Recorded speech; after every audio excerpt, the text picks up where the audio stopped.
ಕರ್ನಾಟಕದ ಅತ್ಯಂತ ಪ್ರಮುಖ ರಾಜ ಶ್ರೀ ವೀರ ಮದಕರಿ ನಾಯಕರು ಚಿತ್ರದುರ್ಗವನ್ನು ಆಳಿದ ಅತಿ ವೀರ, ತನ್ನ ಶೌರ್ಯ ಪರಾಕ್ರಮಗಳಿಂದ ನಾಡಿನಾದ್ಯಂತ ಪ್ರಸಿದ್ಧಿಯಾಗಿರುವಂಥ ಮದಕರಿ ನಾಯಕರ ಜಯಂತಿಯನ್ನು ಇನ್ನು ಆಚರಿಸ್ತಾ ಇದ್ದೀವಿ.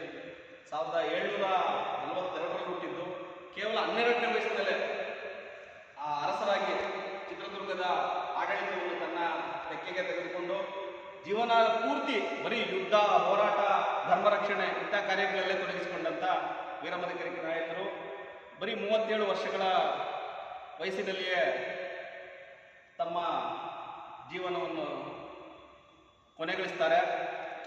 ಅಷ್ಟು ಕಡಿಮೆ ಅವಧಿಯಲ್ಲಿ ಇಷ್ಟು ಪ್ರಸಿದ್ಧಿ ಆಗೋದಕ್ಕೆ ಅವರ ಶೌರ್ಯ ಪರಾಕ್ರಮಗಳೇ ಕಾರಣ. ಈ ಹಿಂದಿನ ಹಲವಾರು ಸರ್ಕಾರಗಳು, ಜನಪ್ರತಿನಿಧಿಗಳು ವೀರ ಮದಕರಿ ನಾಯಕರ ಹೆಸರಿನಲ್ಲಿ ಸ್ಮಾರಕಗಳನ್ನು ಮಾಡಬೇಕು, ಬೇರೆ ಬೇರೆ ಯೋಜನೆಗಳು ಮಾಡಬೇಕು ಅಂತ ಹೇಳ್ಕೊಟ್ಟೆ ಬರ್ತಾ ಇದ್ದಾರೆ. ಚಿತ್ರದುರ್ಗದಲ್ಲಿ ವೀರ ಮದಕರಿ ನಾಯಕರ ಹೆಸರಿನ ಥೀಮ್ ಪಾರ್ಕ್ ಮಾಡಬೇಕು ಅನ್ನೋದು 2 ವರ್ಷಗಳ ಹಿಂದೆ ಕೇಂದ್ರ ಸರ್ಕಾರದ ಗೃಹ ಮಂತ್ರಿಗಳೇ ಹೇಳೋದು. ಆದರೂ ಕೂಡ ಆ ನಿಟ್ಟಿನಲ್ಲಿ ಇವತ್ತಿವರೆಗೂ ಯಾವುದೇ ರೀತಿಯ ಒಂದು ಸಣ್ಣ ಕಾರ್ಯ ಕೂಡ ಮುಂದುವರಿಯಲಿಲ್ಲ. ನಾವೆಲ್ಲ ಸೇರಿ ಅವರ ಹೆಸರಿನಲ್ಲಿ ಅವರ ಹೆಸರನ್ನು ಚಿರಸ್ಥಾಯಿಯಾಗಿಸುವಂಥ ಕಾರ್ಯಕ್ರಮಗಳನ್ನು